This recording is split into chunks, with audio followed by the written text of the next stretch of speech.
There are some defense stories that feel like routine procurement news, and then there are moments when you stop and think, wait, Sweden is seriously changing the size and shape of its fighter force, because right now that is exactly what appears to be happening. Sweden is preparing for a future where more Gripens could serve at home, older Gripens could strengthen Ukraine, and the Swedish Air Force could emerge significantly larger and more capable than many people expected. And honestly, when I first looked at the numbers, I had to check them twice. Welcome back to Skyjet Wings. Today, we are breaking down the latest developments surrounding Sweden's Gripen fighter fleet, including a reported plan to acquire another 12 Saab Gripen E fighters, the proposed transfer of up to 16 Gripen C aircraft to Ukraine, and what all of this could mean for Sweden's future air combat power. And stay with me, because once we put the numbers together, Sweden's future fighter force starts looking very interesting indeed. According to Flight Global, Swedish Air Force Commander Major General Jonas Wickman has disclosed plans for Sweden to invest in another 12 Gripen E fighters.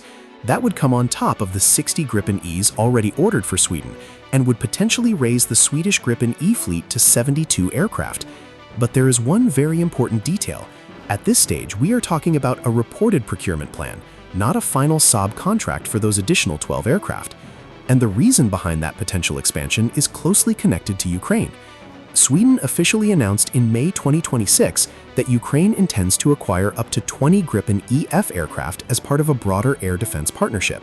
At the same time, Sweden intends to donate up to 16 existing Gripen C fighters from its own inventory, provided the planned Gripen EF purchase moves forward. Swedish officials have said that the first donated C aircraft could potentially begin defending Ukrainian airspace as early as 2027. Training for Ukrainian pilots and personnel can begin earlier. And this is where Sweden's strategy becomes fascinating. Instead of simply giving away 16 fighters and accepting a permanent reduction in its own combat fleet, Sweden is planning to replace that capability with newer aircraft. The Swedish government has already allocated funding for replacement procurement connected to the proposed CD donation. Major General Wickman described the reported arrangement in remarkably positive terms. His basic argument is simple. Sweden could transfer older Gripens to Ukraine while investing in additional Gripen Es at home, meaning the Swedish Air Force does not necessarily have to suffer a long-term loss in capability. And in my opinion, that is probably the most important part of this entire story. This is not simply Sweden giving aircraft away. It could become a transition in which Ukraine receives fighters that can become operational sooner, while Sweden accelerates the modernization of its own fleet. Now, let's talk about the Gripen E itself, because calling this aircraft simply an updated Gripen seriously understates what Saab has done. The Gripen E represents a major evolution of the original Gripen concept. It combines new sensors, electronic warfare capabilities, increased internal fuel, greater payload capacity, and a modern mission system while retaining one of the characteristics Sweden values most, the ability to operate with a relatively small logistical footprint. And that philosophy matters enormously for Sweden. Swedish air power doctrine has historically placed great importance on dispersed operations. Instead of depending entirely on a few giant air bases that could become obvious targets during a conflict, Gripens can be distributed to smaller operating locations and even prepared road bases. Saab says the Gripen C series can conduct an air-to-air turnaround in less than 10 minutes and operate from runways measuring around 800 by 16 meters. That tells you something fundamental about the DNA behind the entire Gripen program. Sweden designed these fighters around surviving and continuing to generate sorties even when conventional air bases are under pressure. And according to the information reported from the Swedish Air Force commander, Sweden wants to push its operating model even harder as the Gripen E enters wider service. That is important because modern air warfare is not only about which fighter has the longest range missile or the most powerful radar. It is also about how quickly you can refuel, rearm, move, hide, and launch again. Imagine an adversary trying to plan an attack against Swedish aviation when the fighters do not have to remain concentrated at predictable locations. Suddenly, the targeting problem becomes much more complicated. And there is another capability that deserves attention: long-range strike. The Swedish Air Force is looking toward capabilities including integration of the Taurus KEPD 350 cruise missile with Gripen E. That would significantly expand the aircraft's potential role beyond air defense, giving Sweden greater standoff strike options against important targets, while allowing the launching aircraft to remain farther from heavily defended areas. But here's where the fleet numbers become even more interesting. Sweden has been planning to operate Gripen C/D aircraft alongside the newer Gripen E rather than immediately replacing every older fighter. Flight Global reports that Sweden intends to retain around 60 C/D model aircraft for continued operations alongside the E fleet.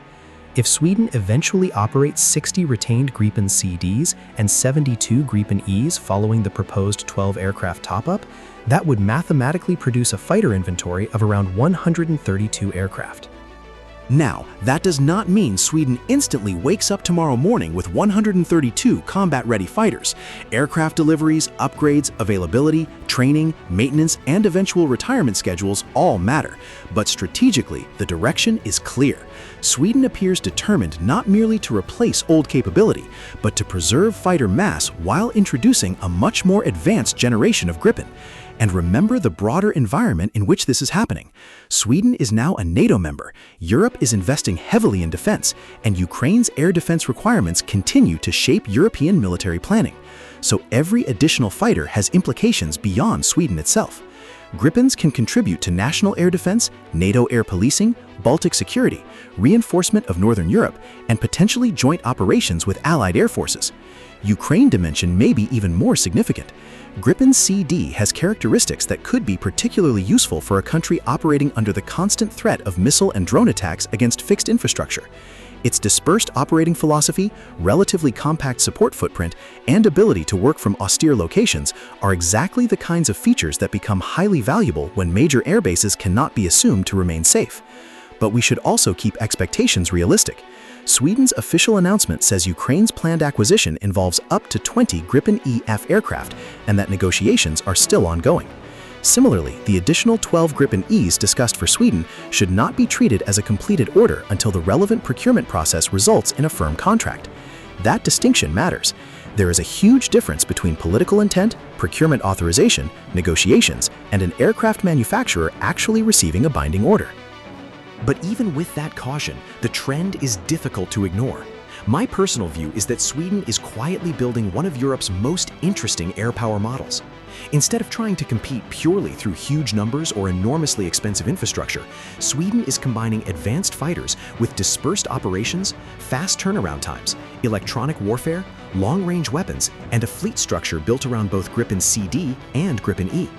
And if the additional 12 Gripen Es become a firm order, the message becomes even stronger. Supporting Ukraine does not necessarily mean weakening Sweden's own long-term air force. Sweden could use this moment to accelerate modernization while simultaneously helping Ukraine build a Western fighter capability. That is a very different story from simply transferring 16 old aircraft. It is potentially the beginning of a much bigger transformation. So now I want to hear your opinion. Would a future Swedish fleet built around as many as 72 Gripen Es alongside dozens of Gripen C/Ds give Sweden one of the strongest fighter forces relative to its population in Europe? And could the Gripen prove to be especially valuable for Ukraine because of its ability to operate away from traditional major air bases? Let me know what you think in the comments below. And remember, the most important thing to watch next is not another rumor or another headline. Watch for the official procurement announcement confirming whether Sweden actually signs for those additional 12 Gripen E fighters, and watch the negotiations surrounding Ukraine's planned Gripen E/F acquisition. Because when those signatures appear, this story moves from an ambitious plan to something very real. For more breaking fighter jet news, military aviation analysis, and major developments from air forces around the world, hit the like button, subscribe to Skyjet Wings, and turn on notifications so you never miss our next update. Thanks for watching Skyjet Wings, and I'll see you in the next one.